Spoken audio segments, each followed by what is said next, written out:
Assalamu alaikum. Welcome to our today's lecture 13. অন্যরা join করতে করতে আমরা গত ক্লাসের একটা সামারি করে ফেলি। গত ক্লাস মানে হচ্ছে লেকচার 12 এ আমরা কি স্টাডি করেছিলাম। গত ক্লাসে আমরা ফোকাস করেছিলাম প্রথমে hello characteristics of modern poetry. Sir. জি জি জি বলেন। হ্যালো। জি বলেন।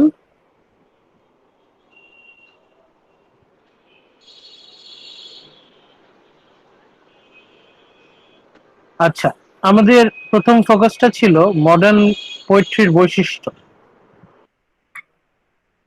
Experimentation, artistic individualism, anti realism, intellectualism, যেটা আমরা লেকচার 11-এও করেছি, লেকচার 12-এ আমরা রিপিট করেছি যে আধুনিক কবিতা মডার্ন পোয়েট্রির বৈশিষ্ট্যগুলো।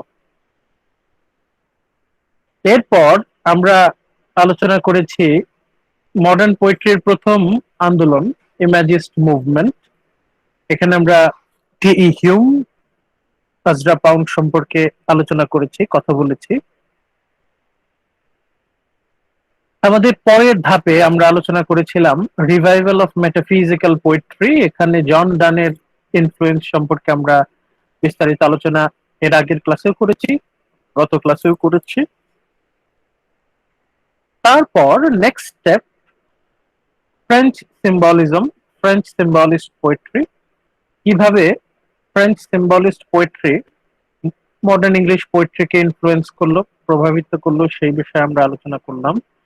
বিশেষত কোন বৈশিষ্ট্যের কারণে? Allusiveness and irony. এরপর imagist movement, revival of metaphysical poetry, modern poetry, এই তিনটাকে কম্বাইন করলেন one of the most significant modern poet T S. Eliot, Thomas Stearns Eliot. তার অবদান সম্পর্কে আমরা আলোচনা করলাম, তার বিখ্যাত কাজগুলো সম্পর্কে আমরা জানলাম। টি.এস. এলিয়ট সম্পর্কে জানার পর আমরা চলে গেলাম একজন বিশেষ কবি, one of the prominent poets, Gerard Manley Hopkins, যিনি ভিক্টোরিয়ান পিরিয়ডে লেখালেখি করেছেন, কিন্তু ওই সময় তার লেখার ধাঁচ, লেখার স্ট্রাকচার কেউ কদর করতে পারেনি। পরবর্তীতে উনি মারা যাওয়ার মোর দেন 30 ইয়ার্স লেটার, 37 বছর পর তার কবিতার বই 1918 সালে রিপাবলিশ করা হয় ওনার মৃত্যুর পর, পস্থুমাস পাবলিকেশন। উনি ভিক্টোরিয়ান পিরিয়ডে বসে মডার্ন মেজাজের কবিতা লিখেছেন এবং তার মাধ্যমে যারা আধুনিক কবি, modern poet, they got encouraged experimentation, মানে যত রকম পরীক্ষা নিরীক্ষা করা যায় সেই বিষয়ে হপকিন্স কবিদেরকে ইন্সপায়ার করলেন। হপকিন্সের পর আমরা next one of the influential modern poets, William Butler Yeats সম্পর্কে জানলাম, তার কাজ, ইতিহাসে তার অবদান সম্পর্কে জানলাম। আমরা এটা জানতে পেরেছি যে ইয়েটসকে যদি আমরা স্টাডি করি তাহলে মডার্ন পোয়েট্রির যে এভলিউশন, বিভিন্ন ধাপে ধাপে মডার্ন পোয়েট্রি যে চেঞ্জ হয়েছে, বিবর্তন হয়েছে, সেই বিষয়ে আমরা একটা আইডিয়া পেতে পারি। ইয়েটস এর কবিতা স্টাডি করা মানেই হচ্ছে মডার্ন পোয়েট্রির ইতিহাস স্টাডি করা, কারণ ইয়েটস নিজেই একজন ইতিহাস। ইয়েটস এর পর আমরা কয়েকজন মাইনর পোয়েট সম্পর্কে জেনেছি, যেমন W H. Auden, Stephen Spender, Cecil Day Lewis. তারা both inspired by Eliot and Hopkins. এবং তারা কি মেজাজে কবিতা লিখতেন, তাদের কবিতার মেজাজটা কি ছিল? তাদের মেজাজটা ছিল ঠান্ডা, ক্লিনিক্যাল টোন, মানে নট সো অ্যাগ্রেসিভ, একটা ঠান্ডা মেজাজে কুল টোনে ওনারা কবিতা লিখতেন। পরবর্তীতে এই কুল টোনের বিরুদ্ধে বিদ্রোহ ঘোষণা করলো নতুন একটা দল, দ্য নিউ অ্যাপোক্যালিপস। এই দলের মানে নেতার স্থানীয় ছিলেন গুরু ছিলেন ডিলান থমাস। উনি কবিতার মধ্যে একটা তীব্র, ভয়ঙ্কর, ভায়োলেন্ট, অ্যাগ্রেসিভ, অডিশিয়াস টোন নিয়ে আসলেন। তার দল, they were inspired by French surrealist painters and poets. মানুষের অবচেতন মন সম্পর্কে ওনারা স্টাডি করতে গিয়ে তারা এই সিদ্ধান্তে আসলেন যে কবিতার ভাষা হওয়া উচিত প্রচন্ড তীব্র, মানুষকে ঘুম থেকে টেনে তোলার জন্য যতটুকু ভায়োলেন্ট, অ্যাগ্রেসিভ হওয়া প্রয়োজন। কারণ সবাই জেগে জেগে ঘুমাচ্ছে। মানুষকে এই সাইকোলজিক্যাল স্লিপ থেকে টেনে তোলার জন্য এই দ্য নিউ অ্যাপোক্যালিপস তারা কবিতার মধ্যে একটা ভয়ঙ্কর বিদ্রোহ নিয়ে আসলেন। তাদের কবিতা তীব্র, এর মধ্যে একটা ভায়োলেন্ট, অ্যাগ্রেসিভ টোন আমরা পাই। কিন্তু এই যে ভায়োলেন্স ইন ল্যাঙ্গুয়েজ, এটা সবাই সাপোর্ট করেনি। এই দলকে আবার বাতিল করে দিল আরেকটা দল। এই দলটার নাম হচ্ছে দ্য মুভমেন্ট। দ্য মুভমেন্ট, এই দলের নেতৃস্থানে ছিলেন আমাদের ফিলিপ লার্কিন।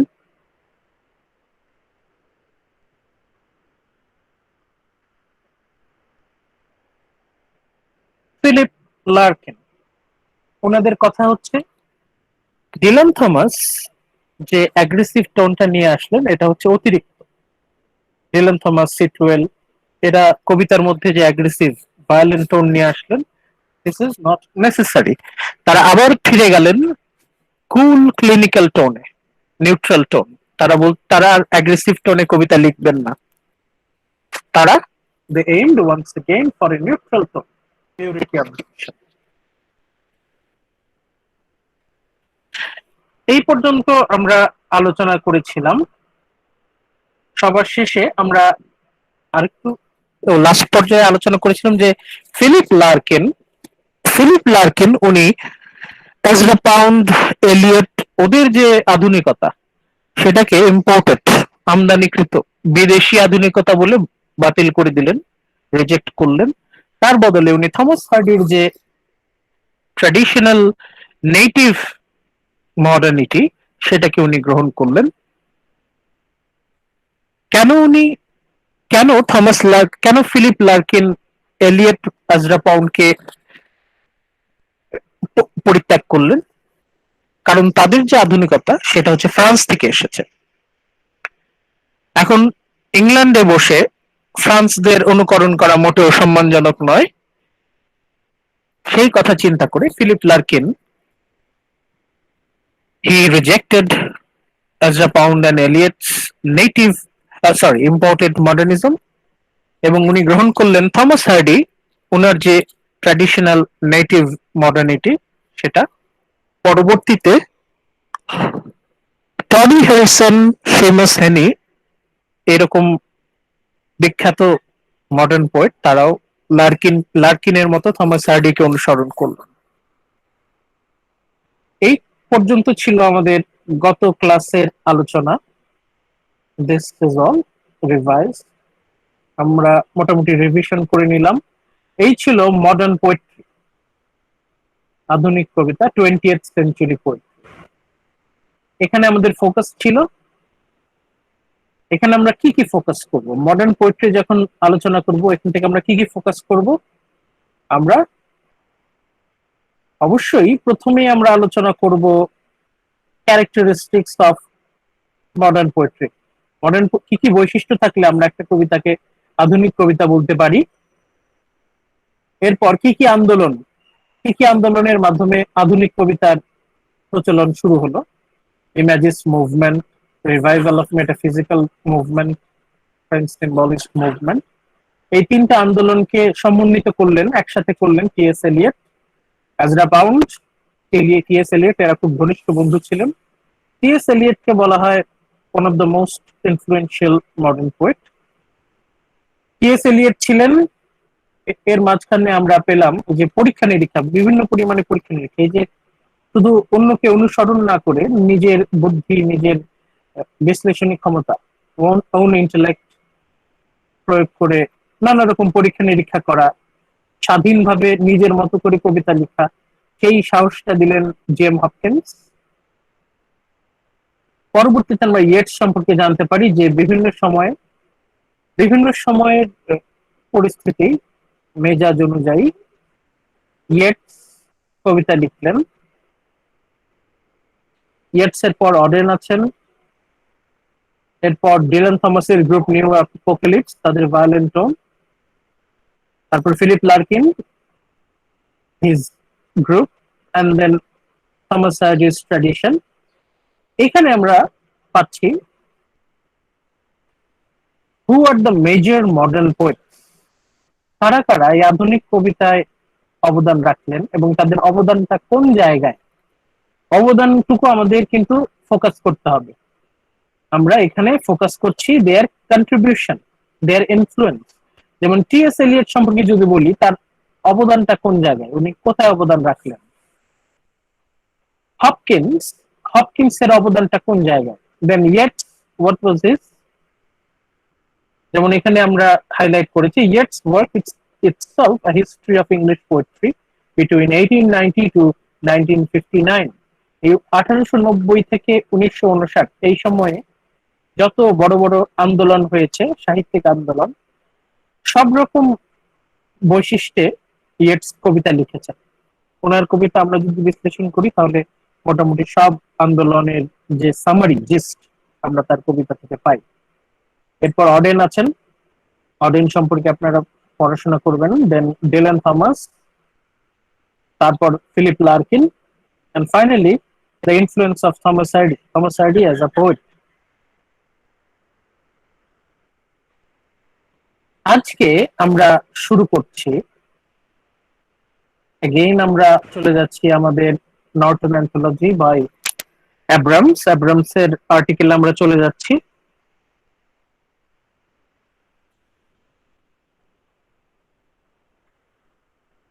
দেখতে পাচ্ছেন?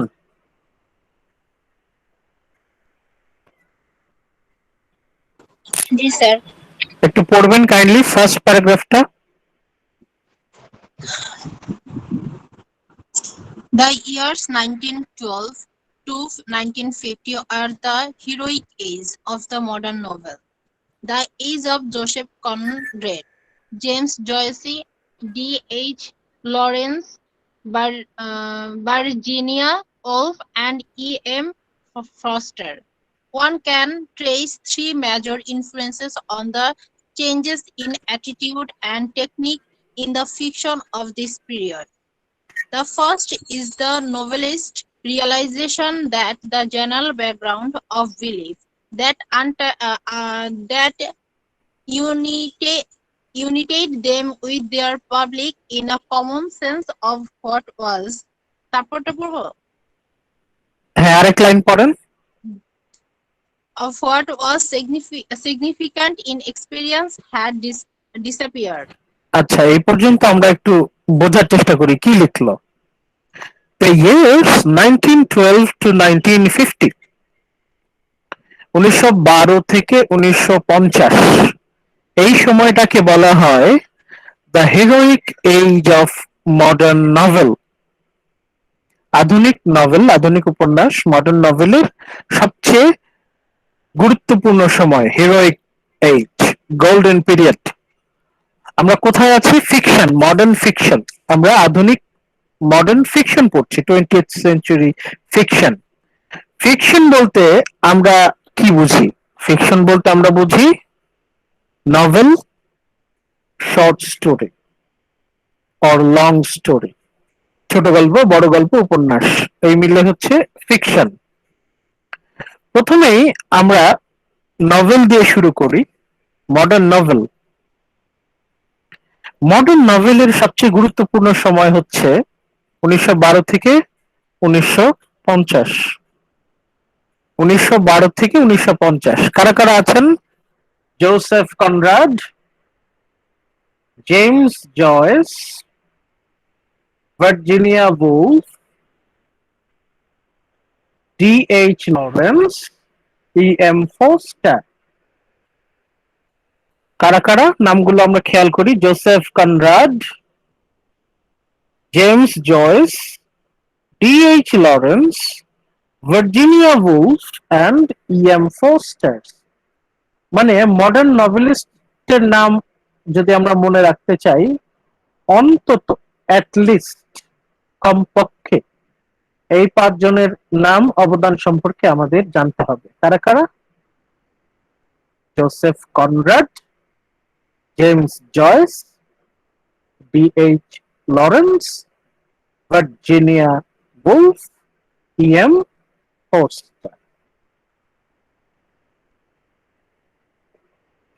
এই হচ্ছে আমাদের মডার্ন নভেলিস্টদের নাম, যারা হচ্ছে মেজর মডার্ন নভেলিস্ট, যাদের অবদান সম্পর্কে আমরা মিনিমাম জানতে হবে অবশ্যই, কমপক্ষে। এর পরের লাইনটা কি?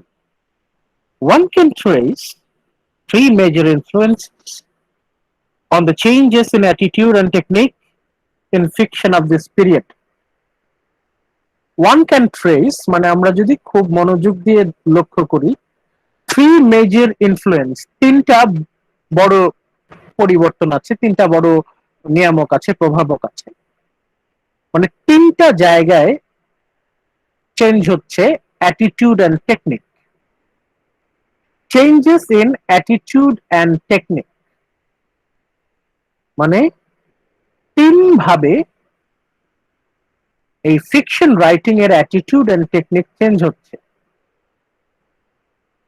So 3 major influence on the changes in attitude and technique in the fiction of this period. Modern পিরিয়ডের ফিকশন যে পরিবর্তন হচ্ছে, কোথায় পরিবর্তন হচ্ছে? পরিবর্তন হচ্ছে attitude and technique. Attitude and technique এই 2 জায়গায় পরিবর্তন হচ্ছে। পরিবর্তন যে হচ্ছে, কেন হচ্ছে? 3টা কারণ, 3টা ইনফ্লুয়েন্স। 3টা ইনফ্লুয়েন্স আছে আমাদের, যেটা আমরা স্টাডি করব। আবারও বলি, এই লাইনটা হচ্ছে আমাদের আজকের বেশ গুরুত্বপূর্ণ একটা সেন্টেন্স। আমরা এই লাইনটা একটু ভালো করে বুঝলে পরে সুবিধা হবে, আর যদি না বোঝেন তাহলে কিছুই বুঝবেন না। আমরা যদি মডার্ন ফিকশন স্টাডি করতে চাই, তাহলে আমরা 3টা মেজর ইনফ্লুয়েন্স নিয়ে প্রথমে কথা বলবো। এই 3টা মেজর ইনফ্লুয়েন্স কি করলো? They change attitude and technique in the fiction of this period. Modern fiction আমরা কাকে বলবো? যেসব মডার্ন ফিকশনে আমরা অ্যাটিটিউড এন্ড টেকনিকে ম্যাচুরিটি দেখতে পাই, চেঞ্জ দেখতে পাই। যদি অ্যাটিটিউড টেকনিকে যদি চেঞ্জ না আসে, তাহলে আমরা তাকে মডার্ন নভেল বা মডার্ন স্টোরি বলবো না।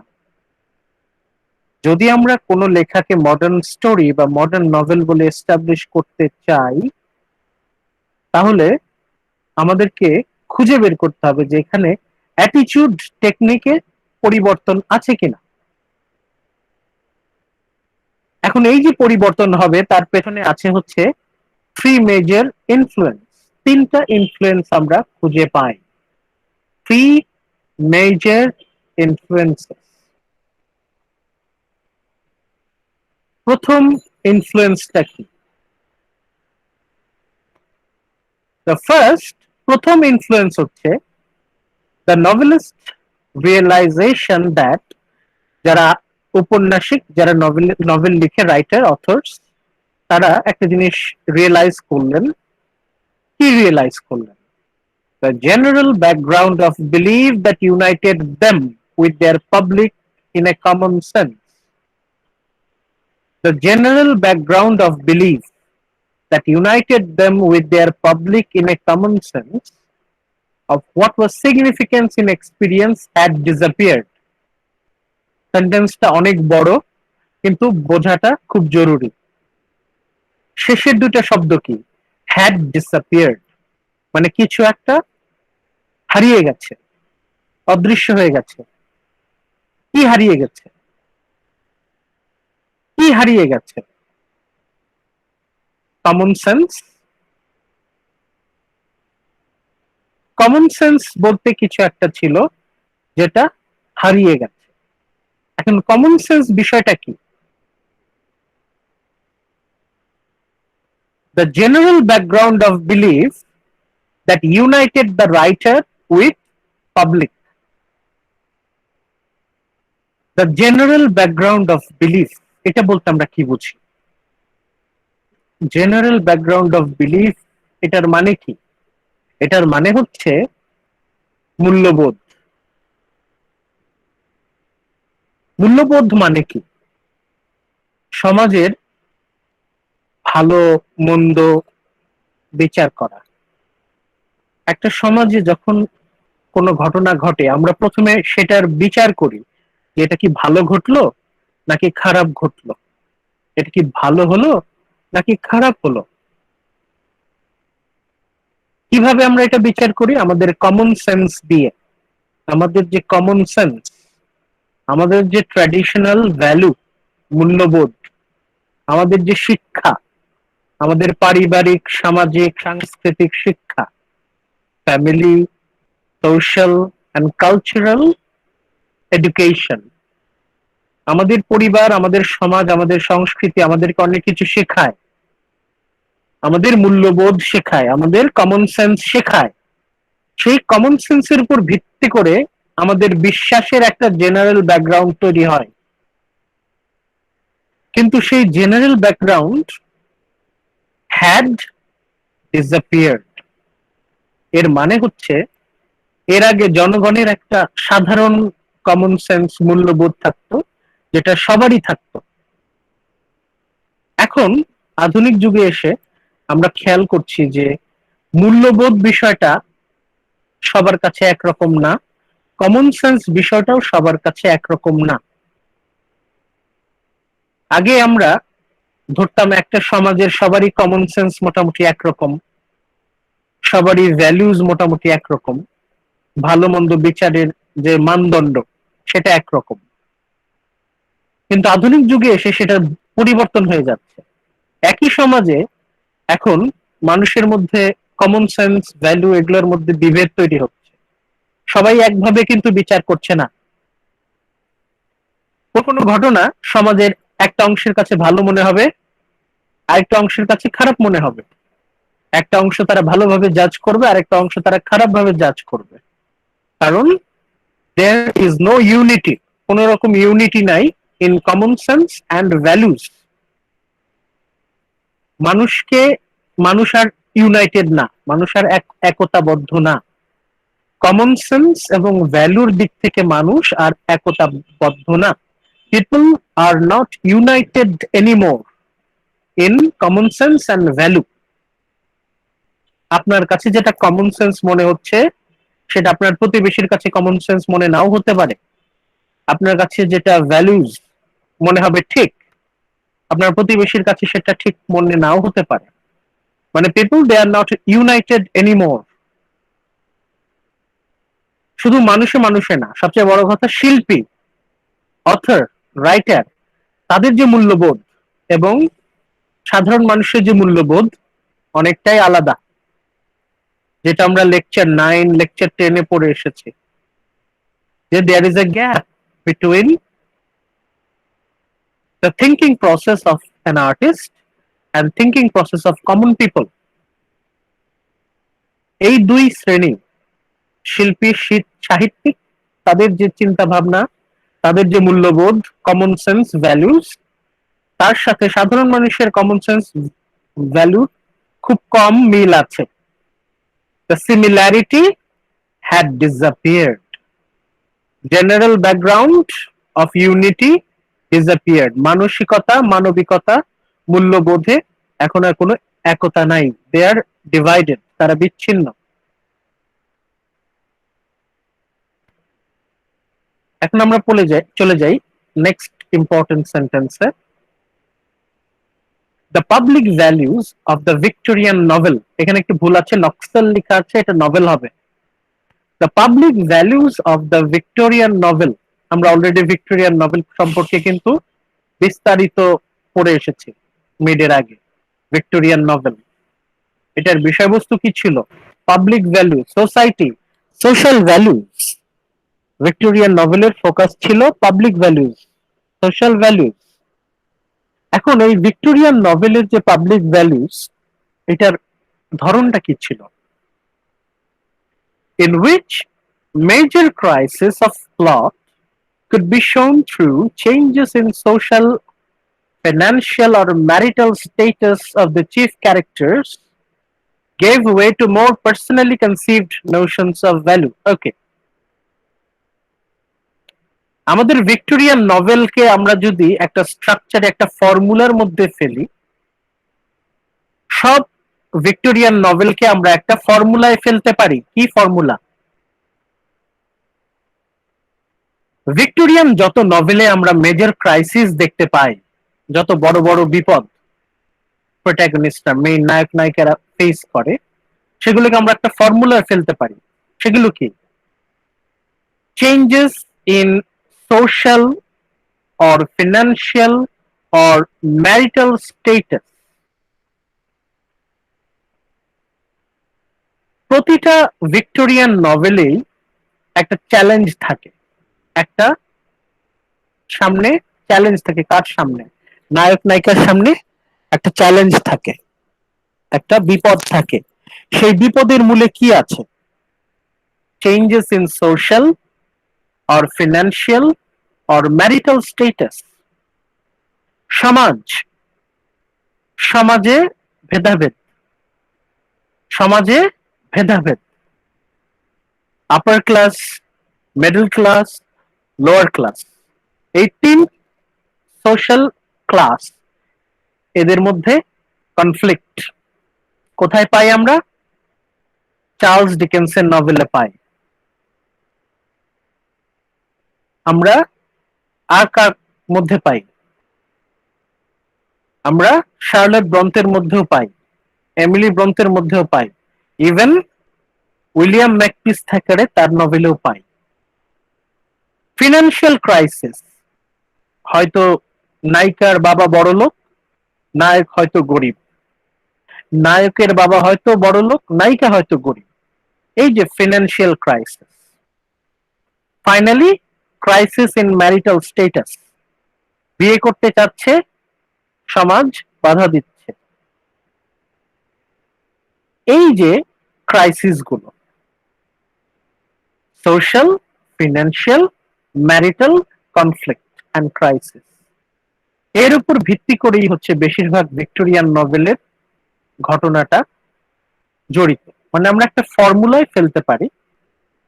এখন এই যে সোশ্যাল, ফিনান্সিয়াল, ম্যারিটাল কনফ্লিক্ট, সমাজের বিভিন্ন ক্লাসের মধ্যে কনফ্লিক্ট, ধনী গরিবের মধ্যে কনফ্লিক্ট, তারপর ম্যারিটাল স্ট্যাটাস রিলেটেড কনফ্লিক্ট, যেটা আমরা জেন অস্টেনের মধ্যেও দেখেছি, যেটা আমরা শার্লট ব্রন্টের মধ্যেও দেখেছি।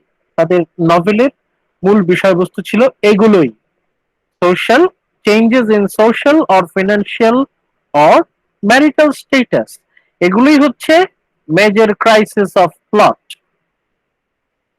নভেলের যে প্লট, সেই প্লটের মেজর ক্রাইসিস এগুলোই ছিল, social, financial, marital status.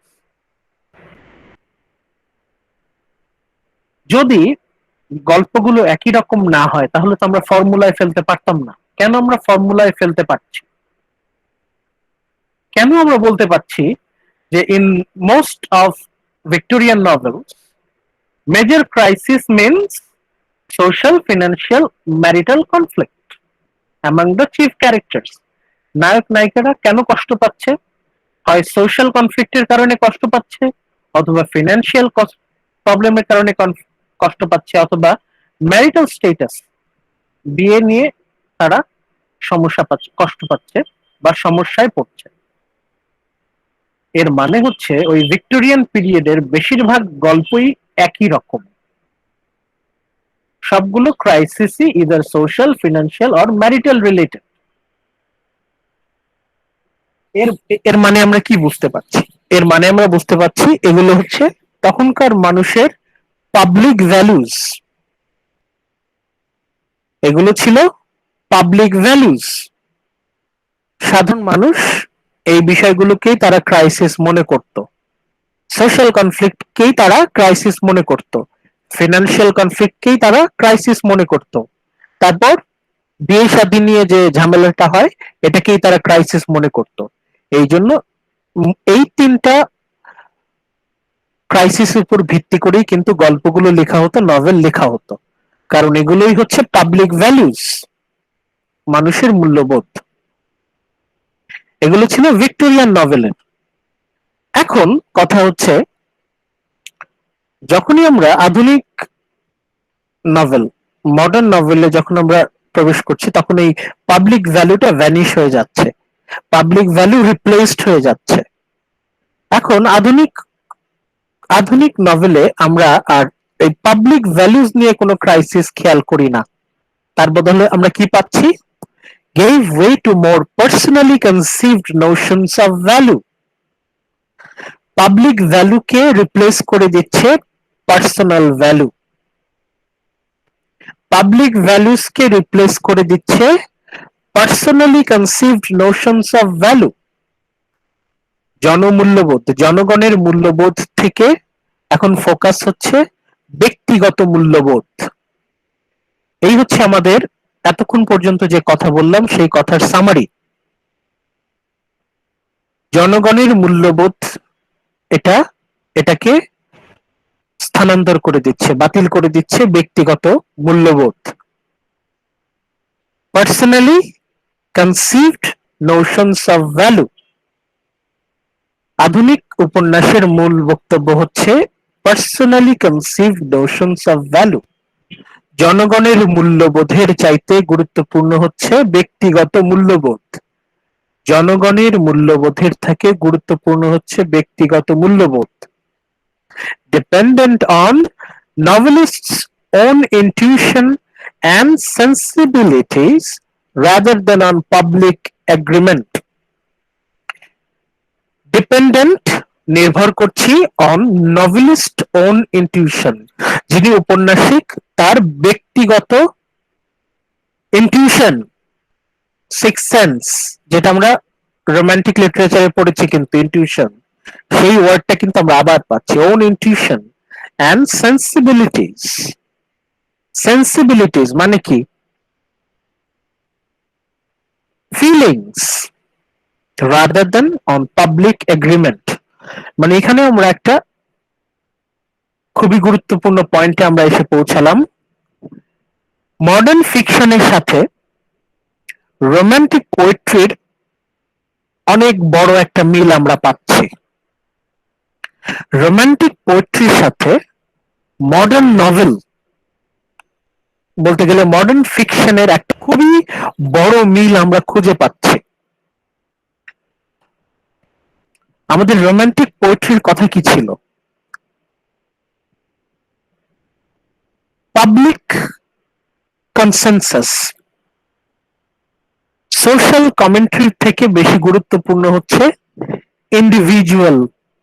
Individualism, ইনটিউশনস।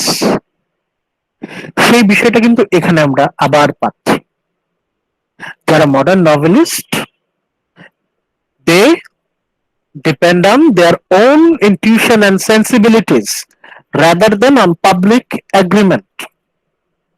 যারা মডার্ন নভেলিস্ট তারা কিসের উপর ভরসা করেন?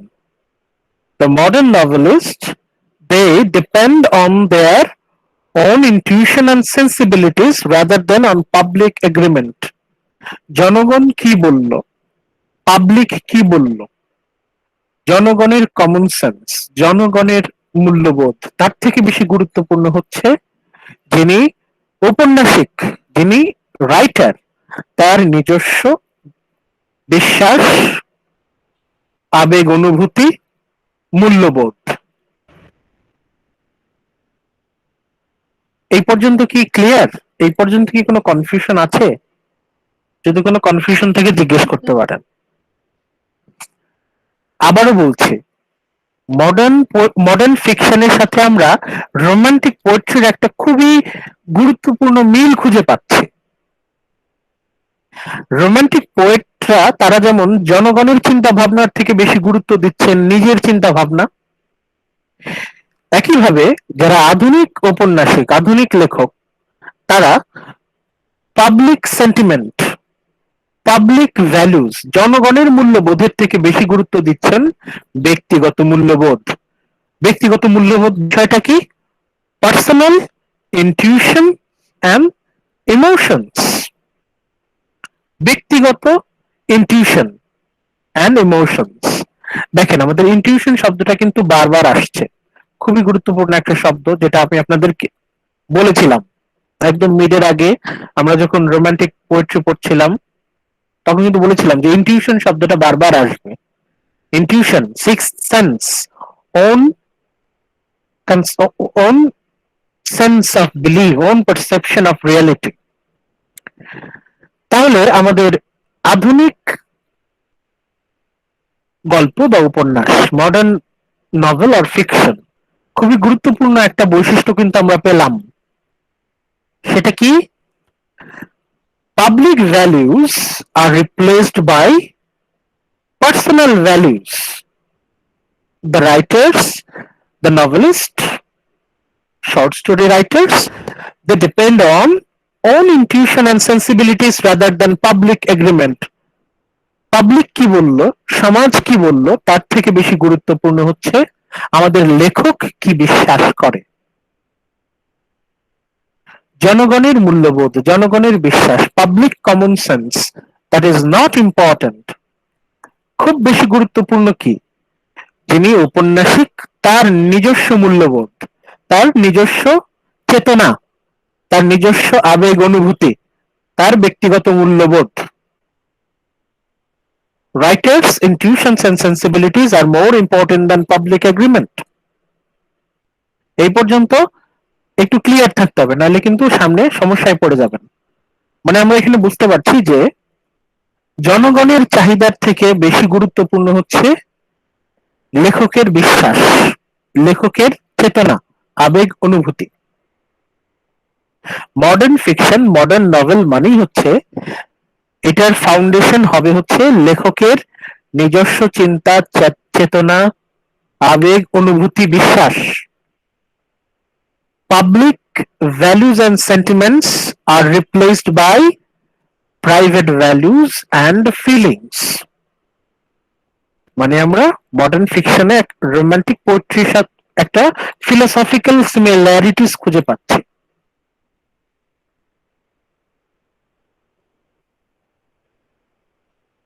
আমরা সামনে যাই।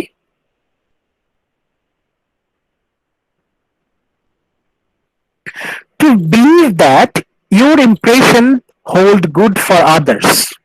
যারা বড় বড় ঔপন্যাসিক, লেখক, সাহিত্যিক, তাদের বিশ্বাস your impression hold good to others, মানে অন্যদের সম্পর্কে আমি কখনোই খারাপ কিছু চিন্তা করব না বা চাইবো না। মানে আমি যখন ব্যক্তিগতভাবে কোনো কিছু চিন্তা করব, নিজস্ব চিন্তা, চেতনা, আবেগ অনুভূতি, বিশ্বাস, এর উপর 100% অনেস্ট থাকবো। যখন আমি নিজের চিন্তা ভাবনা, চেতনা, আবেগ অনুভূতি, বিশ্বাসের উপর পুরোপুরি সৎ, তখন কিন্তু আমি অন্য কারো ক্ষতি কিন্তু চাইবো না। আমার বিবেক, আমার বিশ্বাস কখনো অন্যের ক্ষতি চাইবে না। যদি শিল্পী তার নিজের মূল্যবোধ, চেতনার উপর ভরসা করে, তাহলে তার পক্ষে কারো ক্ষতি চাওয়া সম্ভব না। সো obviously যদি আমরা সৎ থাকি, our impression will hold good for others, আমরা অন্যদের ভালো কিছু চাইবো। এই কথাটা কে বলেছেন? Virginia Wolf. একটু আগে একটা নাম আমরা পড়েছিলাম, উলফ, WOOLF, উলফ। উলফ উনি বলছেন, জেন অস্টিন সম্পর্কে উলফ কমেন্ট করছেন। জেন অস্টিন সম্পর্কে আমরা অলরেডি কিন্তু পড়াশোনা করেছি। ভার্জিনিয়া উলফ কমেন্ট করছেন কার সম্পর্কে? জেন অস্টিন সম্পর্কে। কি বলছেন? is to be released from the cramp and confinement of personality. is to be released from the cramp and confinement of personality. আমরা প্রত্যেকেই আমাদের যে পার্সোনালিটি, আমাদের যে বৈশিষ্ট্য, এই বৈশিষ্ট্যের মধ্যে বন্দী। যখনই আমরা নিজেদের একটা পার্সোনালিটি এস্টাবলিশ করার চেষ্টা করি, ধরেন আপনি আপনার একটা পার্সোনালিটি গ্রো করছেন, আপনি কেমন? আপনি খুব শান্তশিষ্ট, মানে আপনি নিজেকে শান্তশিষ্ট হিসেবে বজায় রাখতে চান, আপনি মানুষের কাছে পরিচয় দিবেন আপনি হচ্ছেন শান্তশিষ্ট। অথবা আপনি মানুষের কাছে নিজেকে পরিচয় দিবেন আপনি হচ্ছেন খুবই এক্সট্রোভার্ট, খুবই ফ্রেন্ডলি, খুবই মিশুক, খুবই মজার মানুষ। মানে সবারই কিন্তু একটা নির্দিষ্ট বয়স পার হওয়ার পর সে সচেতন হয়ে যায়, সে তার পার্সোনালিটি ওইভাবে ডেভেলপ করে। যখনই আপনি স্ট্রিক্ট হয়ে যাবেন তখন কিন্তু আপনি বন্দী, you are confined in your personality. আপনি চাইলেও কিন্তু, আপনার মন চাইলেও কিন্তু আপনি একটা কাজ করবেন না, তখন আপনার ইগো আপনাকে বারবার বলবে এই তুমি না মিশুক, তুমি তাহলে ওদের সাথে মিশতেছো না কেন? আপনি চাইলেই কিন্তু নিজেকে সবার থেকে আলাদা রাখতে পারবেন না, সেই ক্ষেত্রে আপনি ধরা, আপনি বন্দী, নিজের পার্সোনালিটিতে নিজে বন্দী, নিজের ইগো আপনাকে বন্দী করে ফেলবে। আপনি যখনই নিজের ইগোটাকে এস্টাবলিশ করতে চাইবেন তখন কিন্তু আপনি চাইলেই যা ইচ্ছা তাই করতে পারবেন না, আপনি নিজেই নিজেকে বাধা দিবেন। হয়তো সিচুয়েশন ডিমান্ড করে যে আপনি মানুষের সাথে কথা বলবেন, কিন্তু আপনার ইগো আপনাকে বলবে যে এই ও তো তোমার সাথে কখনো কথা বলে নাই, তুমি কেন ওর সাথে কথা বলবা? ইগো আপনাকে বাধা দিবে। অথবা আপনার মনে হচ্ছে যে এখন আমার চুপ থাকা দরকার, এখন আমার একটু শান্ত থাকা দরকার, তখন আপনার ইগো আপনাকে বলবে এই তুমি না খুব হই হুল্লোড়, হাসি খুশি, দিল খোলা, মিশুক মানুষ, তাহলে তুমি চুপ করে কেন থাকবা? মানে আমরা আমাদের নিজেদেরকে জাজ এমন ভাবে করতে থাকি যে আমরা আমাদের নিজেদের পার্সোনালিটিতে বন্দী। এখন এটা জেইন অস্টেনের কথা ছিল যে আমরা আমাদের ব্যক্তিগত চিন্তা যখন করব তখন কিন্তু এটা আমাদের জন্য ক্ষতিকর হবে। কিন্তু উইলফ বলছে এই যে modern novelists could no longer believe this, they had to fall back on personality. যারা আধুনিক ঔপন্যাসিক, আধুনিক লেখক, সাহিত্যিক, তারা এই বিষয়ে বিশ্বাস করতো না। তাদের কথা হচ্ছে personality is the ultimate existence, যার পার্সোনালিটি আছে তারই পরিচয় আছে। মানে আমাদেরকে সবকিছু পার্সোনাল পয়েন্ট অফ ভিউ থেকেই জাজ করতে হবে, সবকিছু আমাদের ব্যক্তিগত মূল্যবোধ, ব্যক্তিগত চেতনা থেকেই সবকিছুকে বিচার করতে হবে। বিষয়টা একটু জটিল, এটা আপনাদের একটু মন দিয়ে না পড়লে আপনারা বুঝতে পারবেন না। Drawing their criteria of significance in human affairs from own intuition. সবকিছুতে আমরা কোথা থেকে বিচার করব? own intuition, আমাদের যে চেতনা, sixth sense, আমাদের যে মন, যেটাকে আমরা বলি যে মন বলছে তাই করছি, মন সায় দিচ্ছে না তাই করছে না, এই যে চেতনা, এই চেতনাটাকে আমরা বলি ইনটিউশন। এই ইনটিউশনটাকে গুরুত্ব দিতে হবে, we must focus on our intuition, এবং এই ইনটিউশনের উপর ভিত্তি করেই আমরা বিচার করব কোনটা ভালো কোনটা মন্দ, কোনটা আমাদের মন ভালো বলছে সেটাই ভালো, আপনার মন কোনটাকে খারাপ বলছে সেটাই খারাপ। আপনার যে চেতনা, এই চেতনা আপনার মূল্যবোধ ঠিক করে দিবে। একজন লেখক তার গল্প সাজান হচ্ছে তার ইনটিউশনের উপর ভিত্তি করে, own intuition, so that they needed to find ways of convincing readers that their own sense of what was significant in experience was truly valid. এখন লেখকের একটা দায়িত্ব হচ্ছে যারা পাঠক তাদেরকে কনভিন্স করা, রাইটার যারা তাদের দায়িত্ব কি? যারা পাঠক তাদেরকে রাজি করানো, কনভিন্স করা that their own sense of what was significance in experience was truly valid, মানে তারা যেটাকে ঠিক মনে করছে সেটা সবার জন্য মঙ্গলজনক, ভালো, এটা কিন্তু বোঝাতে হবে। সাহিত্যিক তাদের একটা দায়িত্ব আছে, সেটা হচ্ছে মানুষকে শিক্ষা দেয়া, মানুষকে বোঝানো। এখন সে কিভাবে সেটা করবে, মানুষকে কিভাবে বোঝাবে? এই যে a new technical burden was thus imposed on novelist prose. ঠিক আছে, আমরা মেনে নিলাম যে একজন সাহিত্যিক উনি তার নিজস্ব চেতনা, নিজস্ব মূল্যবোধ ব্যবহার করে সমাজের একটা ছবি আঁকবেন উপন্যাসে। কিন্তু কথা হচ্ছে উনি কিভাবে লিখবেন? a new technical burden new technical burden for it had now to build up a world of values instead of drawing an existing world of values. কেন? যারা ভিক্টোরিয়ান নভেলিস্ট তাদের জন্য নভেল লেখা খুব সহজ ছিল। It was very easy for a Victorian novelist to write novel. কারণ হচ্ছে মূল্যবোধ বিষয়টা তখন সমাজে অলরেডি প্রতিষ্ঠিত। ৮-১০টা মানুষ এটাকে ঠিক বলে, ৮-১০টা মানুষ এটাকে সাপোর্ট করে, অলরেডি সেটা এস্টাবলিশড। কিন্তু একজন মডার্ন নভেলিস্ট সে তো পাবলিক ভ্যালুটাকে পুরো বাতিল করে দিচ্ছে, সে তার পার্সোনাল ভ্যালুটাকে এস্টাবলিশ করার চেষ্টা করছে। তার মানে উনি নতুন করে সবকিছু তৈরি করতে হচ্ছে। মানুষকে কিন্তু কনভিন্স করতে হবে, মানুষকে বোঝাতে হবে যে আপনারা জনগণ, আপনারা যেটাকে ঠিক বলে ভাবেন সেটা আসলে ঠিক না, আপনারা যেটাকে মূল্যবান বলে মনে করছেন সেটা মূল্যবান নয়। মানে সবকিছু নতুন করে শুরু করতে হচ্ছে। সেজন্য এটা কিন্তু অনেক বেশি জটিল। কেন মডার্ন নভেল মানুষ বুঝতে পারে না, কেন মডার্ন নভেল মানুষের মাথার উপর দিয়ে চলে যায়, মানুষ বুঝতে পারে না। পূর্ণ নতুন একটা ভিত্তির উপর প্রতিষ্ঠিত, টোটালি অন নিউ ফাউন্ডেশন। লেখক তার দায়িত্ব কি? To build up a world of values. নিজস্ব যে মূল্যবোধ তার একটা কাঠামো নিজেই তৈরি করতে হবে। সমাজে অলরেডি এস্টাবলিশ যেটা আছে উনি সেটাকে বাদ দিয়ে নিজের একটা ভ্যালু তৈরি করতে চাচ্ছেন। এই জিনিসগুলো যদি আপনারা মানে বুঝে বুঝে না পড়েন তাহলে কিন্তু কোনোভাবেই কাজ হবে না। এই জায়গাটা হচ্ছে আপনাদের রিয়েলাইজ করতে হবে। আমরা এই জায়গায় আমরা সেই আলোচনা করছি যে কেন আধুনিক নভেল, মডার্ন নভেল কেন এত কঠিন বোঝা।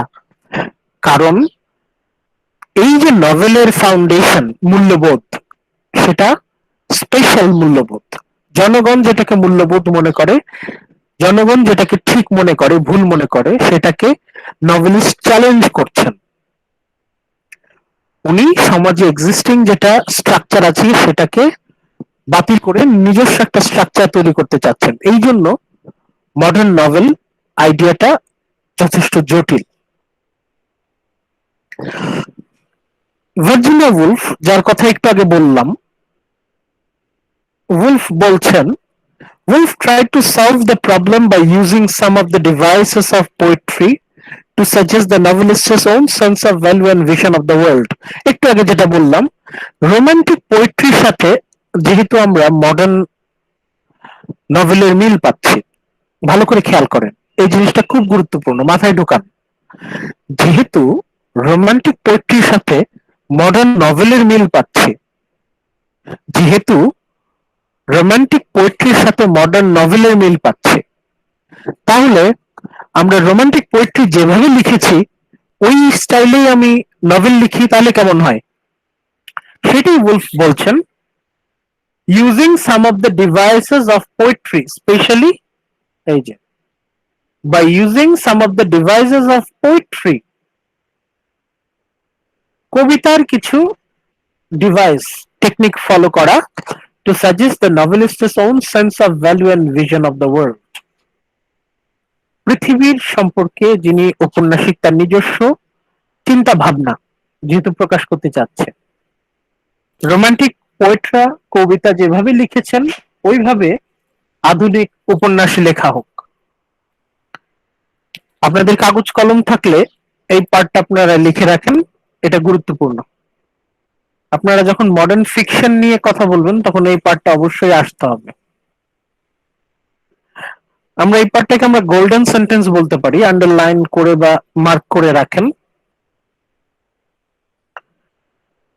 মডার্ন ভার্জিনিয়া উলফ বলছেন এই কথাটা। আমরা কিভাবে মডার্ন নভেল ঠিকভাবে বুঝতে পারি? By using some of the devices of poetry to suggest novelists' own sense of values and vision of the world. নিজস্ব মূল্যবোধ আর পৃথিবী সম্পর্কে তার চিন্তা ভাবনা।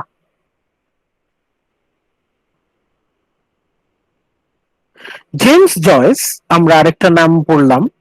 James Joyce, on the other hand, made no attempt to convey a single personal attitude. Joyce আবার এটা একটু অন্যভাবে খেয়াল করলেন। James Joyce, he made no attempt to convey a single personal attitude. এতক্ষণ ভার্জিনিয়া উলফ উনি বললেন একটা পার্সোনাল পয়েন্ট অফ ভিউ, একটা দৃষ্টিভঙ্গি। কার? শুধুমাত্র লেখকের, শুধুমাত্র লেখকের দৃষ্টিভঙ্গি। জেমস জয়েস কি বলছেন? Joyce, on the other hand, made no attempt to convey a single personal attitude. One personal attitude যদি আমরা অ্যাপ্লাই করি সেটা সবসময় কার্যকর না। এটাকে কি করতে হবে? we need breakdown of public values. উনি পাবলিক ভ্যালুস কে অ্যানালিসিস করতে চাচ্ছেন। পাবলিক ভ্যালুস সম্পর্কে আমরা কি বুঝি? জনমূল্যবোধ, জনগণের মূল্যবোধ, সাধারণ মূল্যবোধ মানে হচ্ছে ৮-১০টা মানুষ যা বলে, ৮-১০টা মানুষের যে বিশ্বাস, সমাজের যে বিশ্বাস, সেটা। সমাজে ধরেন ১০০ মানুষ আছে, এখন ১০০ মানুষের চিন্তা ভাবনা তো 100% মিলবে না, হয়তো তাদের বেশিরভাগ যে মিলটা সেটাকে আমরা সামাজিক মূল্যবোধ বলি, কিন্তু সেটাই কিন্তু সম্পূর্ণ না, সেটাই কিন্তু যথেষ্ট না। জেমস জয়েস বলছেন সমাজের ১০০ মানুষকেই আলাদা আলাদা ভাবে আমাদেরকে বিশ্লেষণ করতে হবে, বিচার করতে হবে। সেটা কেমন?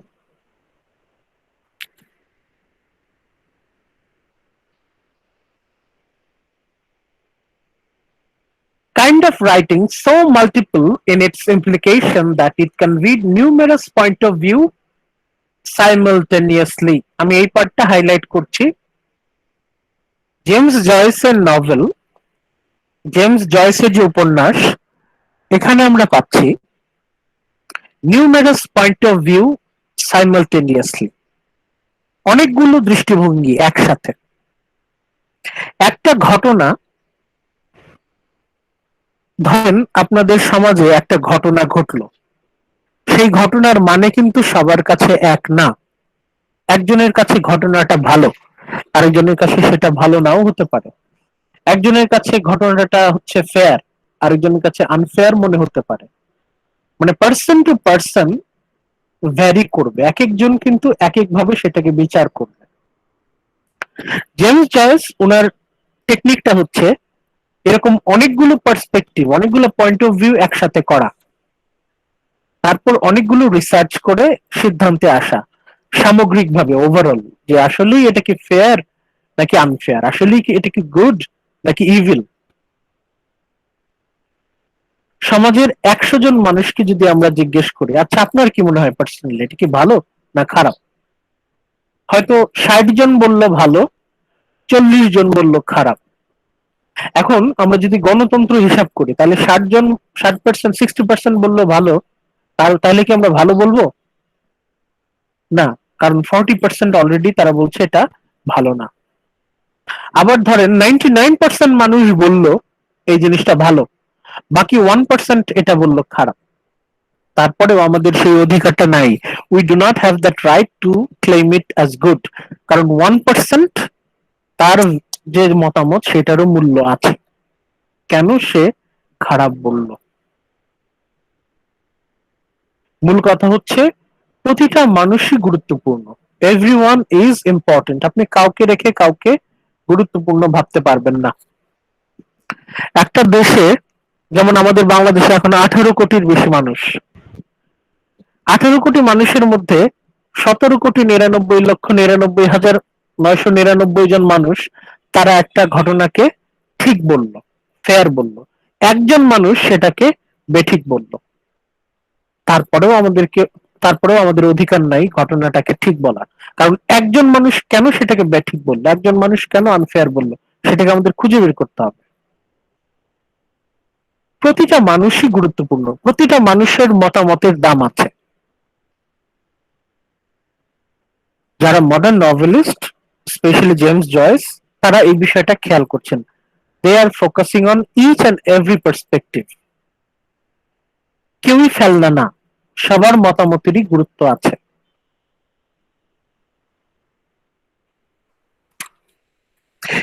এই কথাগুলো কেন বললাম, এতক্ষণ যে আমরা আলোচনা করলাম এই কথার মানে কি? এই যে আমি বললাম যে প্রতিটা মানুষেরই মতামতের মূল্য আছে, এভরিওয়ান ইজ ইম্পর্টেন্ট, এটা আমি কোথায় বলেছিলাম? রোমান্টিক পোয়েট্রিতে বলেছিলাম যে everyone matters, everyone is important, প্রতিটা মতামতের মূল্য আছে। এখন সেটা যদি মিথ্যাও হয়, সেটা যদি হিপোক্রিসিও হয়, তারপরেও সেটার মূল্য আছে। Everyone is important, every perspective is important.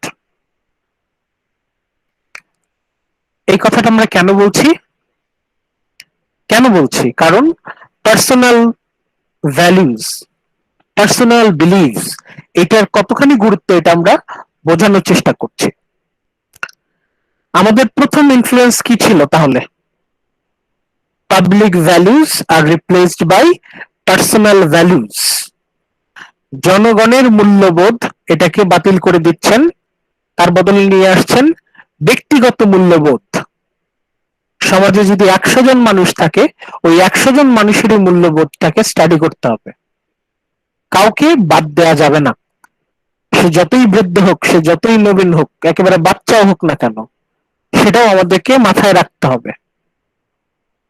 Public values বলে কোনো কিছু মানুষের উপর চাপিয়ে দেয়া ঠিক না। এটা সবার আগে বলছেন যারা হচ্ছে সাহিত্যিক, তারা। পাবলিক ভ্যালুজ বলে আমরা যদি সমাজে কোনো কিছু চাপিয়ে দেই, হয়তো দেখা গেল 75% মানুষ সেটাকে খুব ভালোভাবে নিল, বাকি 25% মানুষের জন্য সেটা জুলুম হলো। এখন যাদের জন্য এটা জুলুম হলো, তাহলে এটা আনফেয়ার না? অবশ্যই আনফেয়ার। যারা আধুনিক সাহিত্যিক, মডার্ন নভেলিস্ট, তাদের ফোকাস এই জন্যই পার্সোনাল পয়েন্ট অফ ভিউ। তাদের যে উপন্যাসের ভিত্তি হচ্ছে ব্যক্তিগত মূল্যবোধ, ব্যক্তিগত চেতনা, জনমূল্যবোধ, জনচেতনা না। ব্যক্তিগত মূল্যবোধ হচ্ছে ভিত্তি। এরকম 100টা ব্যক্তির মূল্যবোধ যদি আমরা স্টাডি করতে পারি, তাহলেই সেটা হবে হচ্ছে সত্যিকারের মূল্যবোধ। ভার্জিনিয়া উলফ উনি ফোকাস করলেন শুধুমাত্র লেখকের মূল্যবোধ। জেমস জয়েস উনি এটাকে আরেক ধাপ উপরে নিয়ে গেলেন, সবার মূল্যবোধের মূল্যায়ন করতে হবে। এটা ছিল ফার্স্ট ইনফ্লুয়েন্স। এখন আমরা আসি সেকেন্ড ইনফ্লুয়েন্স।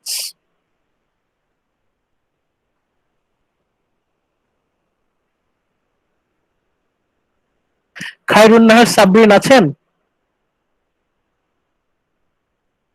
খায়রুন নাহার সাবরিন? জি স্যার। আমাদের সামনে একটা স্লাইড আসবে, দেখেন তো স্লাইডটা দেখতে পান কিনা।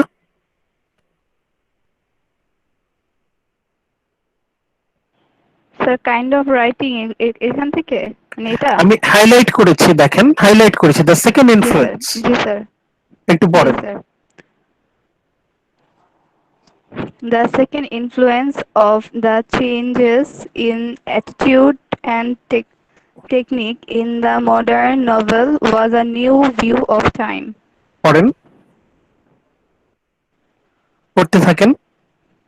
Okay. Time was not a series of chronological moments to the presented by the novelist and sequence which an occasional delicate retrospect.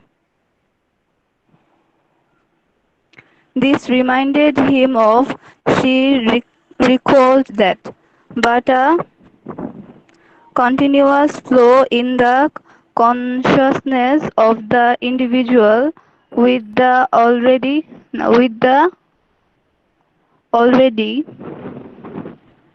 Continuously continuously merging into the not yet and retrospect retrospect, merging, into anticipation. Anticipation. এই পার্টটা আরেকবার repeat করেন, এই পার্টটা গুরুত্বপূর্ণ, আরেকবার repeat করেন, যেটুকু পড়লেন এইটুকু আবার পড়েন। The second influence on the changes,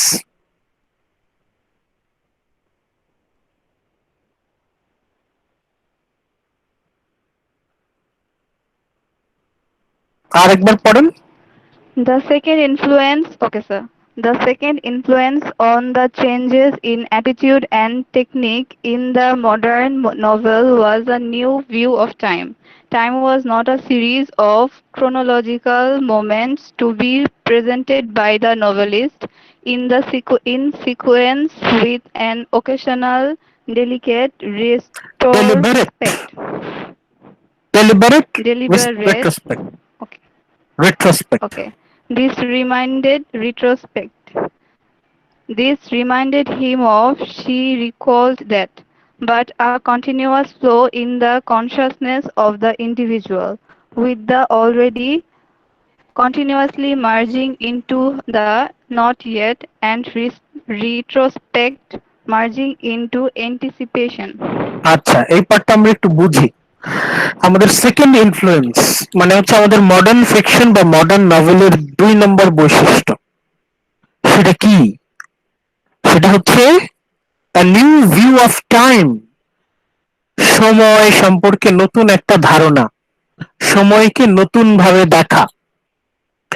এর আগে আমরা যত নভেল পড়েছি সেটা আপনারা এর আগে যেমন 18th century novel, romantic novel, Victorian novel, বেশিরভাগ নভেলেই সময় টাইমটাকে দেখানো হয়েছে লিনিয়ার। অতীতে এই ঘটনা ঘটেছিল, বর্তমানে এই ঘটনা ঘটছে, ভবিষ্যতে ওই ঘটনা ঘটবে। একটার পর একটা ঘটনা একদম সিরিয়ালি সিকোয়েন্স অনুযায়ী সাজানো। নায়ক জন্মালো, নায়ক আস্তে আস্তে বড় হচ্ছে, বালককাল, তারপর বয়ঃসন্ধিকাল, এরপর আস্তে আস্তে সে যুবক হচ্ছে বা যুবতী হচ্ছে, নায়ক নায়িকা বড় হচ্ছে, তারা বিয়ে করছে, তাদের সন্তান হচ্ছে, তারা আস্তে আস্তে বয়স হচ্ছে, আস্তে আস্তে তারা বুড়ো হচ্ছে, আস্তে আস্তে এক সময় তারা মারা গেল। এরকম একটা সিকোয়েন্স একটার পর একটা সাজানো, ঘটনা ১, ঘটনা ২, অতীত, বর্তমান, ভবিষ্যৎ, যেরকম এটাকে আমরা সিকোয়েন্স মনে করতাম, একটা সিরিজ অফ ক্রোনোলজিক্যাল মোমেন্টস। কিন্তু আধুনিক যারা ঔপন্যাসিক, আধুনিক সাহিত্যিক, তারা এটা এস্টাবলিশ করলেন time is not a series of chronological moments. Time বলতে আমরা যেটা বুঝি যে অতীত, বর্তমান, ভবিষ্যৎ, একটা সিরিয়াল, একটা সিকোয়েন্স। কিন্তু সময় আসলে এরকম না। Time is not a series of chronological moments to be presented by novelist in sequence. প্রথমে এটা ঘটলো, তারপর এটা ঘটলো, তারপর এটা ঘটলো, এইভাবে আমরা টাইম সম্পর্কে আমাদের যে ধারণা, সময় সম্পর্কে আমাদের যে ধারণা, এই ধারণাটা ভুল। আমরা সময়টাকে যেভাবে দেখছি, সময়টা আসলে এমন না। Time is not like that.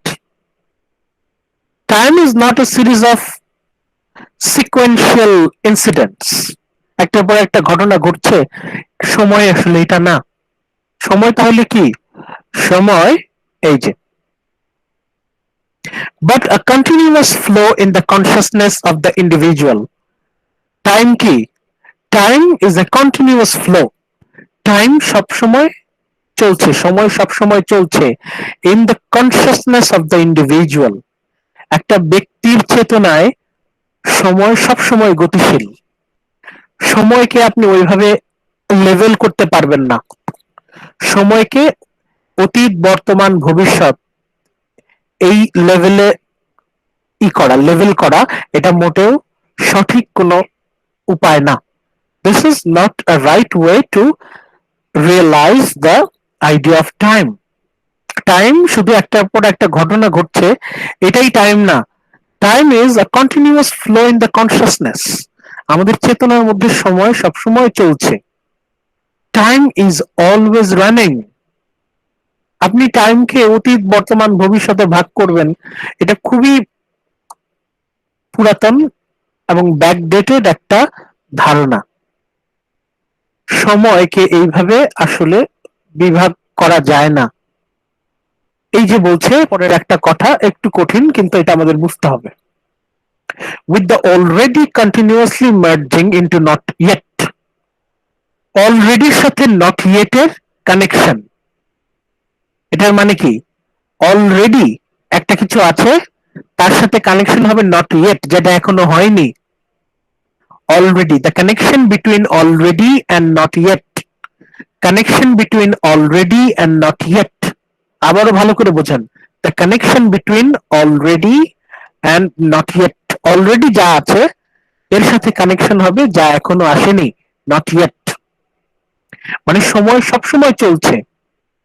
আপনি টাইমকে অতীত, বর্তমান, ভবিষ্যতে ভাগ করা এটা খুবই প্রিমিটিভ, আদিম যুগের চিন্তা ভাবনা, ব্যাকডেটেড। এইভাবে চিন্তা ভাবনা এখন করা যাবে না। Time is always running. There is nothing called past, present and future. সবসময় হচ্ছে এখন। অতীত, বর্তমান, ভবিষ্যৎ সবসময় একসাথে। Retrospect merging into anticipation. Retrospect মানে কি? Retrospect মানে হচ্ছে কোনো কিছু মনে করা, স্মৃতিচারণ করা। Merging into anticipation. Anticipation মানে কি? ভবিষ্যতের আশা। Retrospect মানে হচ্ছে স্মৃতিচারণ, অতীত মনে করা। Anticipation মানে হচ্ছে expecting future. মানে কি? Retrospect merging into anticipation শব্দটার মানে হচ্ছে অতীত এবং ভবিষ্যৎ একসাথে মিলে যাচ্ছে। অতীত এবং ভবিষ্যৎ একসাথে মিলে যাচ্ছে বর্তমানের সাথে। অতীত এবং ভবিষ্যৎ একসাথে মিলে যাচ্ছে বর্তমানের সাথে। তাহলে এটা হচ্ছে আমাদের the modern definition of time. হাতে কাগজ কলম থাকলে মার্ক করে রাখেন, খুবই গুরুত্বপূর্ণ। তাহলে সময় কি? Time is a continuous flow in the consciousness of the individual. আমাদের চেতনা, ব্যক্তিগত চেতনায় সময় হচ্ছে সবসময় চলছে। কিভাবে চলছে? Already merging into not yet. অলরেডির সাথে নট ইয়েট মিশে যাচ্ছে, রেট্রোস্পেক্টিভ সাথে অ্যান্টিসিপেশন মিশে যাচ্ছে। মানে হচ্ছে বর্তমানের সাথে অতীত এবং ভবিষ্যৎ এসে মিশে যাচ্ছে। আপনি যে বর্তমানে চিন্তা ভাবনা করছেন, কিভাবে চিন্তা ভাবনা করছেন? আপনার অতীতের শিক্ষা নিয়েই বর্তমানে চিন্তা ভাবনা করছেন। আপনার ভবিষ্যৎ কি? অতীত এবং বর্তমান মিলেই হচ্ছে ভবিষ্যৎ। তার মানে অতীত ছাড়া বর্তমান এবং ভবিষ্যতের অস্তিত্ব নাই। ঠিক আছে?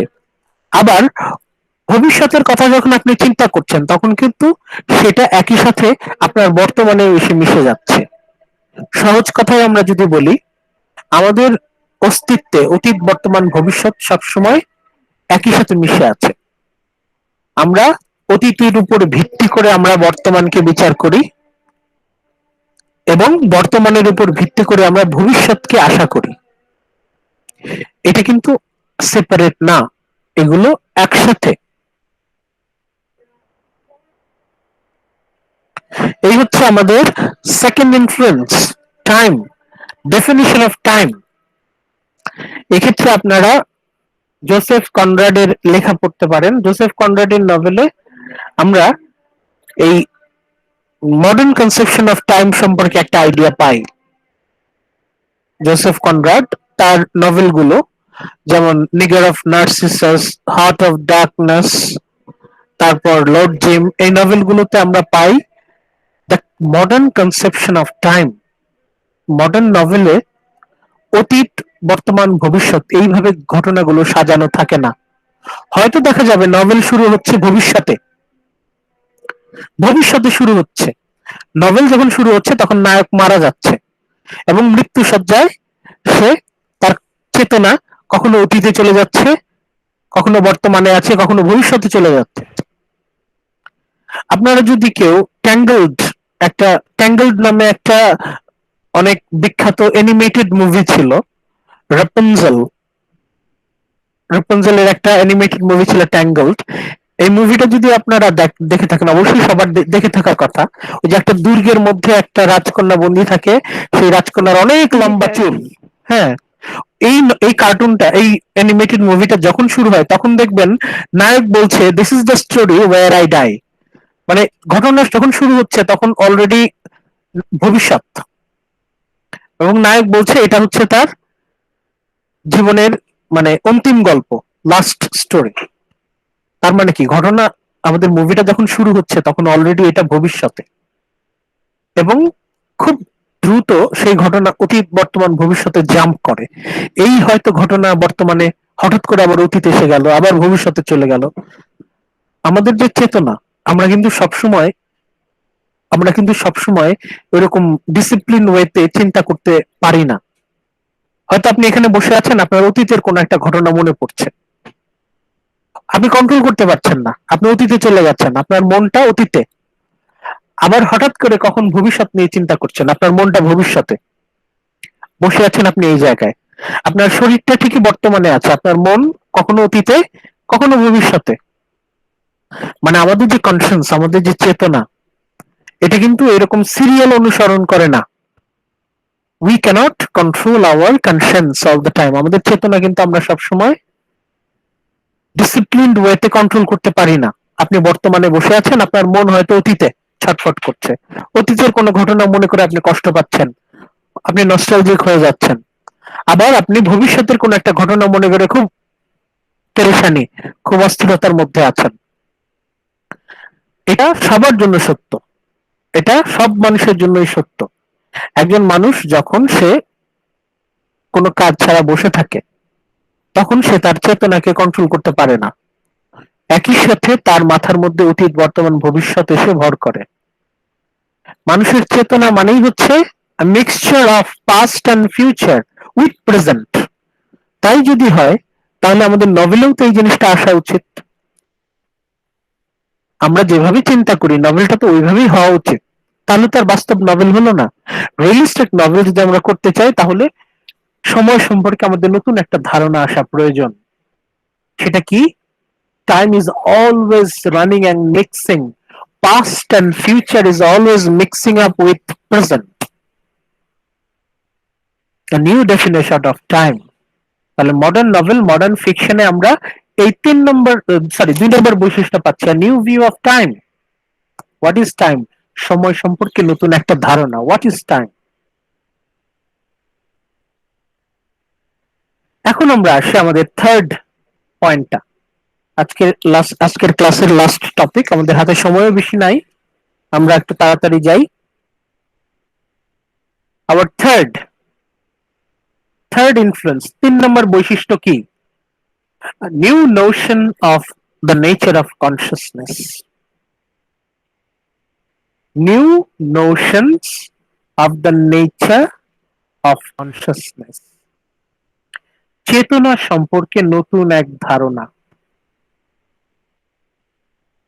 মানুষের কনসিয়াসনেস, চেতনা সম্পর্কে নতুন ধারণা, which derived in a general way from the pioneer exploration of the subconscious by Sigmund Freud. The study of subconscious by Sigmund Freud and Carl Jung. Freud এই নামটা মনে রাখেন, এটা আপনাদের ভবিষ্যতে অনেক কাজে লাগবে। যদিও এটার মানে বানান হচ্ছে ফ্রিউড, FREUD, ফ্রিউড, কিন্তু এটার উচ্চারণ হচ্ছে, স্পেলিং হচ্ছে ফ্রয়েড, আর হচ্ছে ইউং। যদিও এটা মনে হয় জাং, কিন্তু এটার উচ্চারণ হচ্ছে ইউং, ফ্রয়েড অ্যান্ড ইয়ং, এরা এই দুই বিখ্যাত মনস্তান্ত্রিক, এরা হচ্ছে সাইকোলজিস্ট, মনোরোগ বিশেষজ্ঞ, মানসিক মানে মানুষের মন নিয়ে তাদের পড়াশোনা। তারা দুজন মিলে সাবকনশিয়াস, হিউম্যান সাবকনশিয়াস, অবচেতন মন নিয়ে তাদের অনেক রিসার্চ উপস্থাপন করলেন। এই রিসার্চ সাহিত্যকেই চেঞ্জ করে দিল। The idea of subconscious, the portrayal of subconscious, আমাদের অবচেতন মনের একটা ছবি ফুটিয়ে তোলা। অবচেতন মন, সব আমরা কিন্তু আমাদের সব চিন্তা ভাবনাকে নিয়ন্ত্রণ করতে পারি না। আমরা কিন্তু সবসময় চেতনার মধ্যে থাকতে পারি না, আমরা অন্যমনস্ক হয়ে যাই। এই যে এখনই তো ক্লাস চলছে, বেশিরভাগই তো আপনারা আপনাদের মনটাকে এখন কন্ট্রোল করতে পারছেন না। মনে হচ্ছে এটা করতে হবে, ওইটা করতে হবে, আর ভাল লাগছে না। সাবকনশিয়াস আমরা কন্ট্রোল করতে পারি না, এটা আসলে অন্যমনস্ক হয়ে যাই আমরা। But were also part of the spirit of the age, discernible even in those novelists who had not read either of these psychologists. যারা ফ্রয়েড পড়েছেন, ইয়ং পড়েছেন, তারা তো নতুন ভাবে লিখছেন। যারা পড়েননি, the novelist who had not read either of these, যারা পড়ে নাই, তারাও দেখা যায় সাবকনশিয়াস নিয়ে স্টাডি করা শুরু করে দিলেন। মডার্ন নভেল মানেই হচ্ছে স্টাডি অফ সাবকনশিয়াস, অবচেতন মন নিয়ে বিশ্লেষণ করা। কনসিয়াসনেস ইজ মাল্টিপল, আমাদের যে চেতনা এটার অনেকগুলো স্তর আছে। আমাদের যে চেতনা এটার অনেকগুলো স্তর। The past is always present in it. The past is always present in it. আপনার যে চেতনা, আপনার অতীত কখনো আপনার পিছু ছাড়ে না, অতীত সবসময় আপনার মাথার মধ্যে এসে ভর করে। The past is always present in your subconscious. Past is always present in your mind. আপনি যতই বলেন আপনি অতীত নিয়ে ভাবেন না, কিন্তু অতীতের উপর ভিত্তি করেই কিন্তু আপনার পার্সোনালিটি, আপনার যে মন, এটার গঠনের উপাদান কি? অতীত। আপনারা এই যে 19, 20, 21 বছর বয়স আপনাদের, আপনারা এই যে বড় হয়েছেন 19 বছর, 20 বছর, 21 বছর, 22 বছর, অতীত সবসময় কোনো না কোনো ভাবে আপনার মনের মধ্যে জমা আছে। and they are continually coloring one's present reaction. বর্তমান সম্পর্কে আপনার যে reaction, this is dominated by your past. অতীতের উপর ভিত্তি করে আমরা বর্তমানকে মূল্যায়ন করি।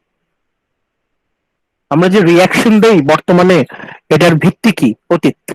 আমরা পাস্টের উপর রিলাই করে বর্তমানে রিয়াকশন দেই।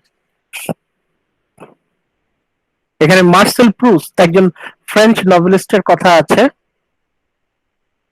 আমরা মার্সেল প্রুস্ট নিয়ে আলোচনা না করে আমরা ইংলিশ নভেলিস্টে চলে যাই।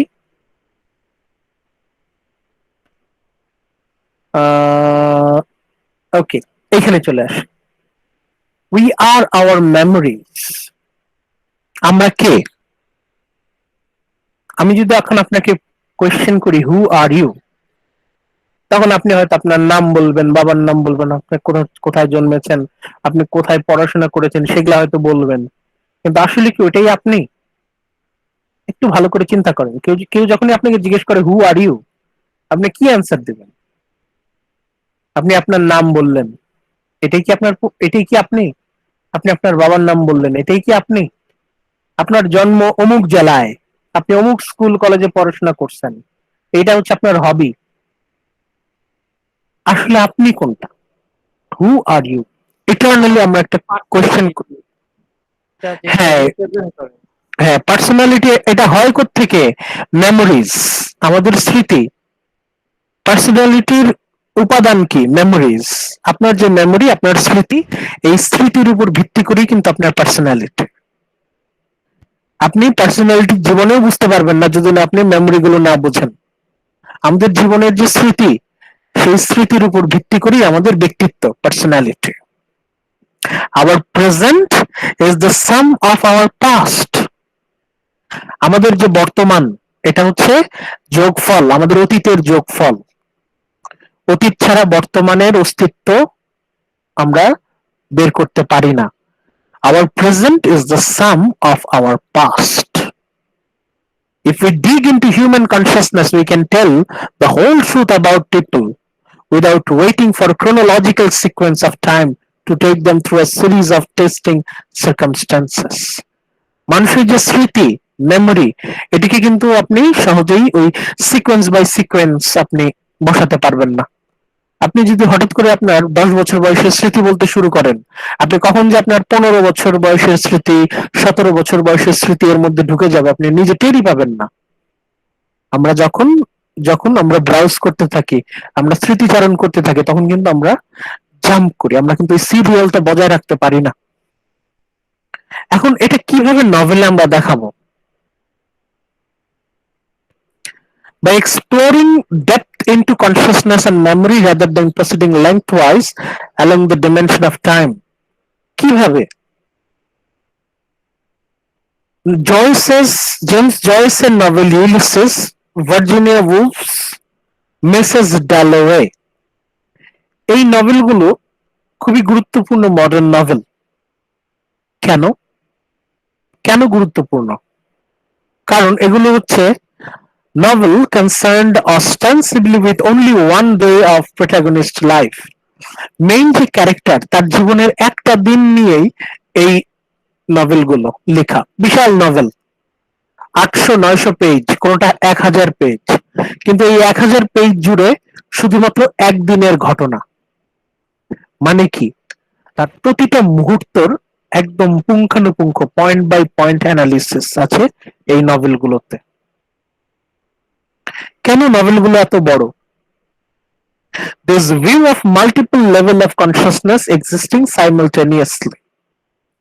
আমাদের যে কনসাসনেস, এগুলোর যে অনেকগুলো লেভেল থাকে, এই অনেকগুলো লেভেল আমাদের জানা জরুরি।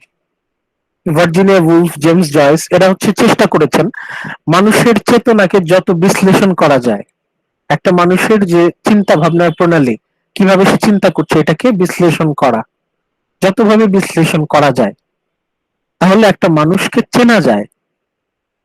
আমাদের মাথার মধ্যে কি চলছে, আমরা যখন ধরেন আপনি একটা জায়গায় চুপ করে বসে আছেন, তখন আমি যদি আপনার ব্রেনের মধ্যে একটা যন্ত্র ঢুকিয়ে দেই, আর ওই যন্ত্র যদি আপনার মাথার চিন্তা ভাবনাগুলো স্ক্যান করে প্রিন্ট করা শুরু করে লাইন বাই লাইন, তখন দেখা যাবে যে আপনি 1 মিনিটে 3টে জিনিস চিন্তা করছেন। একটা জিনিস চিন্তা শেষ না হতে হতেই আপনার আরেকটা চিন্তা ঢুকে পড়ছে, ওইটা শেষ না হতে হতেই আরেকটা জিনিস ঢুকে পড়ছে, আরেকটা ঢুকে পড়ছে। আপনি একই সাথে 2-3টা জিনিস নিয়ে চিন্তা করছেন, আপনার মাথা অস্থির হয়ে আছে, আপনার মন অশান্ত, আপনি নিজেও জানেন না কেন আপনি এত অস্থির, আপনার শান্তি নাই কেন মনে, আপনার মনে শান্তি নাই কারণ আপনার মাথায় অনেকগুলো জিনিস একসাথে ঘুরপাক খাচ্ছে, গিট্টু পাকায় আছে, আপনি বুঝতে পারছেন না। আপনি হয়তো চিন্তা করছেন যে ফাইনাল চলে আসলো, এখনো ক্লাস তো শুরুই করলাম না, কতগুলো ক্লাস রেকর্ডেড আছে, ওগুলো দেখা বাকি, এর মধ্যে ক্ষুধাও লাগছে, বেড়াইতে যেতে ইচ্ছা করতেছে, কি টাইম আসলো লকডাউনের সময়, মাস্ক পরে বাইরে বেরোতে ভাল লাগে না, এইটা বন্ধ ওইটা বন্ধ, আবার করোনার সময় আসছে, আমার যে কবে করোনা হয়, ফ্যামিলির মানুষের কবে করোনা হয়, ফ্যামিলির মানুষের করোনা হইলে কি করব, এর মধ্যে আবার পড়াশোনা ভাল লাগে না, আবার পড়াশোনা করতে হবে, এই টাইম আর কতদিন, ও ভালো করতেছে, এই টাইমের মধ্যে আমার ক্লাসমেট, আমার বন্ধু, ও কেমনে এত ভালো করতেছে, আমি ভালো করতে পারতেছি না, কি করব জীবন নিয়ে? আমি কি তাহলে এখন থেকে অনলাইন বিজনেস শুরু করব, নাকি আমি বিদেশে যাব? এখনো বিদেশে কিভাবে যাব? বিদেশ থেকে মানুষ চলে আসতেছে, এর মধ্যে আবার অ্যাসাইনমেন্টও করতে হবে, কি অ্যাসাইনমেন্ট করব, কতগুলা ক্লাস জমে গেছে। এখন দেখেন, আমি যে এতক্ষণ এই কথাগুলো বললাম, এটা জাস্ট এক্সাম্পল। আমাদের মাথার মধ্যে একসাথে কতগুলো জিনিস ঘুরতে থাকে, many things simultaneously mixing up in our own head, আমাদের মাথার মধ্যে কিন্তু ঘুরতে থাকে, ঘুরপাক খেতে থাকে, আমরা একই সময় অনেক কিছু চিন্তা করি। এখানে এসে আমরা নেক্সট ক্লাসে আবার পড়বো, আমরা নেক্সট ক্লাসে যখন আসবো, তাহলে আজকে আমাদের ফোকাসটা কি ছিল, আজকে আমরা ক্লাসে কি কি জানলাম। আজকে ক্লাসটাও কিন্তু বেশ মানে ক্রিটিক্যাল, যদি খুব বেশি মন না দিতে পারেন তাহলে কিন্তু বুঝবেন না। আজকের ক্লাসে আমরা আলোচনা করলাম মডার্ন ফিকশন নিয়ে, স্পেশালি মডার্ন নভেল নিয়ে আমরা আলোচনা করলাম। এখান থেকে আমরা নেক্সট ক্লাসে আবার যাব। আমাদের কিছু বাকি রইলো, এটা আমরা নেক্সট ক্লাসে শেষ করব। আজকে আমরা আপাতত কি কভার করলাম? আমরা প্রথমে কভার করলাম who are the major modern novelist কারা। আমরা পাঁচটা নাম পড়েছিলাম। কারা কারা? Virginia Woolf, James Joyce, D H. Lawrence, E M. Forsters, Joseph Conrad. এই যে আমরা এখানে হাইলাইট করেছিলাম, এই যে major modern novelist fiction writers: Joseph Conrad, James Joyce, D H. Lawrence, Virginia Woolf, E M. Forsters. এটা হচ্ছে মডার্ন নভেলিস্ট। আমরা তাদের সম্পর্কে হালকা আলোচনা করেছি, আরো কিছু বাকি আছে। এরপর আমরা পড়লাম হচ্ছে ক্যারেক্টারিস্টিক্স অফ মডার্ন নভেল, আধুনিক ফিকশন, মডার্ন ফিকশনের বৈশিষ্ট্য কি। নাম্বার 1, প্রথমটা পড়লাম, public values are replaced by personal values. Number 2 তে আমরা পড়লাম a new view of time. তারপর আমরা পড়লাম a new analysis of subconscious analysis. আমরা নেক্সট ক্লাসে এখান থেকে আবার শুরু করব। আজকে এই পর্যন্তই। আপনাদের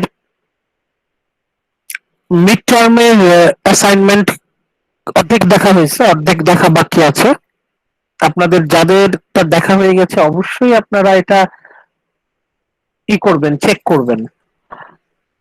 কোনো মার্কস নিয়ে কোনো অভিযোগ থাকলে গুগল ক্লাসরুমে ওখানে কমেন্টে লিখবেন, আমি আপনাদের সাথে পরে যোগাযোগ করব। আর সবগুলো খাতা দেখা হয়ে গেলে আমি একটা গেট টুগেদারের আয়োজন করতে পারি এই আগামী কোন একটা দিন, তখন আপনাদের সাথে আলোচনা করলাম। এখন আপনারা আপাতত আপনারা নেক্সট উইকের মধ্যে আপনাদের সবারটা দেখা হয়ে যাবে আশা করি। অনেক টাইম লাগছে, আসলে অ্যাসাইনমেন্টটা একটু টাইম বেশি লাগে। ঠিক আছে, আপনারা আপনাদের ফিডব্যাক গুলো দেখেন, যাদেরটা দেয়া আছে তারা দেখেন, যাদেরটা এখনো দেয়া হয়নি নেক্সট ক্লাসের আগে সম্ভবত পেয়ে যাবেন ইনশাআল্লাহ। ঠিক আছে, ভালো থাকেন, আজকে এই পর্যন্তই। স্যার একটা রিকোয়েস্ট ছিল। স্যার হ্যাঁ বলুন। স্যার ক্লাস টাইমটা কি একটু চেঞ্জ করা সম্ভব? আচ্ছা, এটা নিয়ে আমরা করবো না, এটা আপনারা ক্লাস টাইমটা তো এখন ওইভাবে আসলে চেঞ্জ করা তো সম্ভব না, কারণ এমন একটা সময় আমরা বরং ওই একটু আগে শুরু করতে পারি, হয়তো 4:50 শুরু করতে পারি, 20 মিনিট আগাতে পারি। স্যার স্যার আমাদের তখন ক্লাস আমাদের থাকে। একটা ক্লাস থাকে। হ্যাঁ ওইটাই, যে আসলে তো স্যার এখন আমাদের 5:20 পর্যন্ত ক্লাস থাকে। আমাদের স্যার এমনিতেই 10 মিনিট লেট হয় জয়েন করতে। না, আপনার তো সেটা তো অসুবিধা নাই, ওটা তো করতেই। এই জন্যই আর কি আসলে টাইমটা সব মিলে আসলে করা এখন আর যায় না আর কি। এই জন্য আর কি ওই 5:10 থেকে আমরা 5:10 থেকেই শুরু করি আর কি। দেখেন কি করা যায়, কত কি করা যায়। ঠিক আছে,